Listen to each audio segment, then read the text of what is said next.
This is 1-5 using formulas in geometry.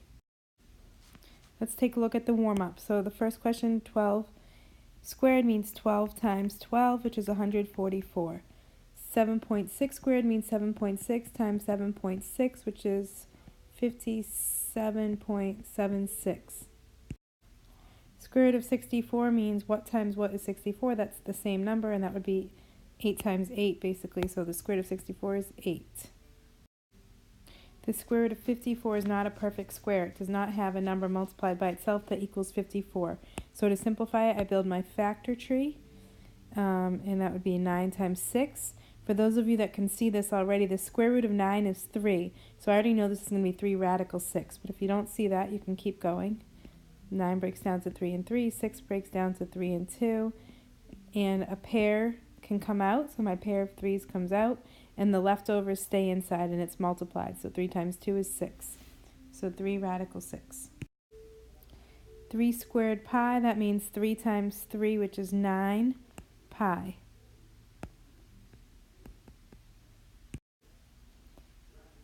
3 pi squared means 3 pi times 3 pi.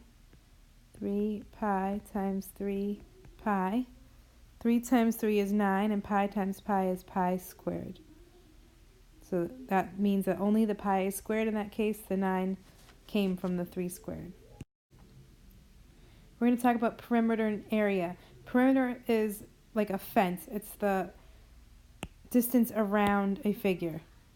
So be the distance around this rectangle over here. And then the area is all the green, the stuff inside. So I think of it like for a yard, it would be all the grass, the area, the space, two-dimensional space, not a 3D space. It doesn't fill a 3D area. Okay, so perimeter, the formula really for any perimeter of any object would be to add up all the sides. But there are some other formulas that we use for perimeter, such as for a rectangle, P equals 2L plus 2W. For a square, P equals 4 times S. Think about it. If you have one side being 6, you could, instead of adding up all the sides, 6 plus 6 plus 6 plus 6, you could just do 4 times 6, 4S in this case. And then for a triangle, you add up all 3 sides. The sides of a triangle we call A, B, C. So A plus B plus C. It's really just adding all sides. Now for the area, rectangle, area equals length times width. A square is the same thing. If you multiply 2 sides, since they're the same measurement, like say I go with that 6 again, 6 times 6 is 36, you could also say 6 squared. So it's really the same formula. And a triangle, if you think about this one, a triangle is half of a rectangle. And so that's why the area of a triangle is 1/2 what the area of a rectangle would be, which was length times width before, but instead we just call it base and height. So 1/2 base times height for a triangle.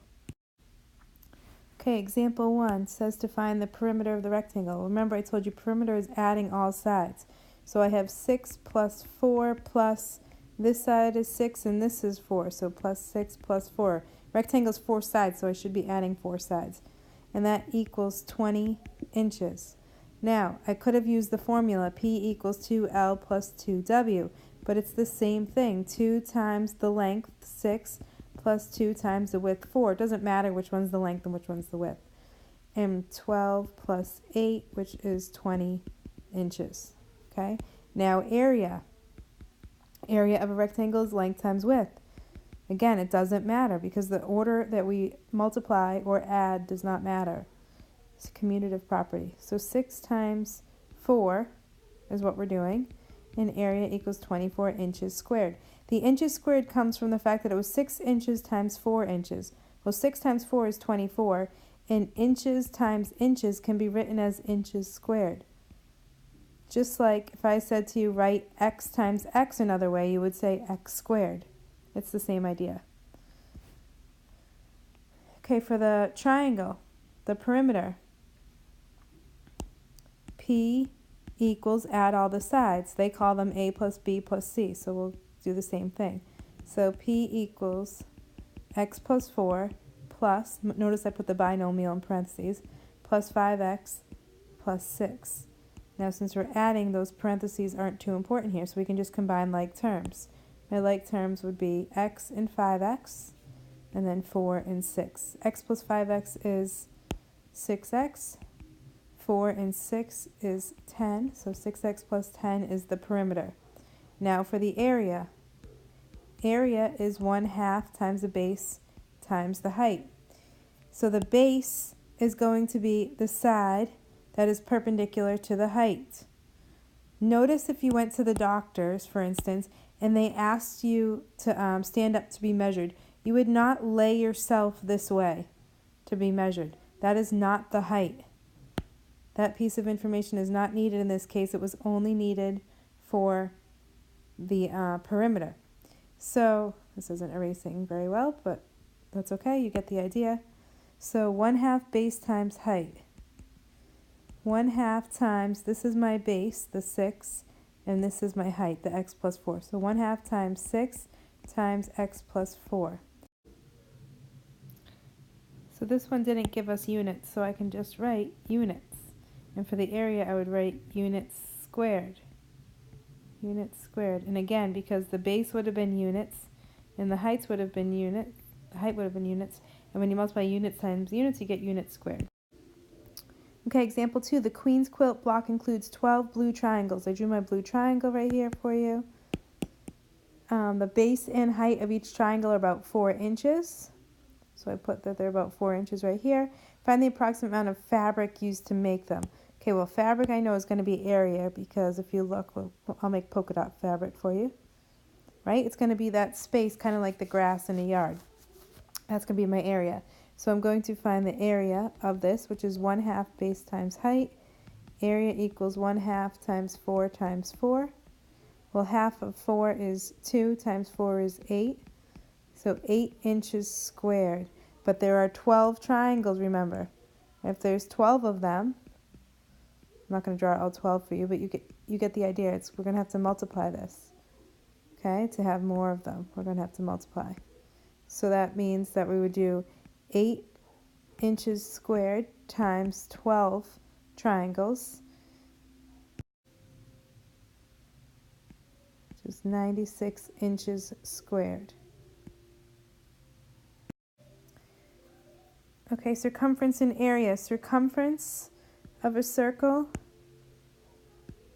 equals 2 pi r or pi d. Radius of a circle is 8 centimeters. So we can find the circumference, that came from right here, sorry. We could find the circumference by doing 2 times pi times 8. You don't have to multiply the pi, so you can just multiply the 2 and the 8. And so I end up getting 16, C equals 16 pi. And the units were centimeters, and this is just like perimeter, so I only multiplied 2 times pi times 8 centimeters. There's only one unit there, so just centimeters, that's it. Okay, and then area, area equals pi r squared. So area would equal pi times the radius, which is 8 centimeters squared. A equals, we can leave the pi as is, but when I do this part right here, 8 centimeters times 8 centimeters, when I square that, well, that's 64, and then centimeters times centimeters is centimeters squared. So 64 pi, and the units would be centimeters squared.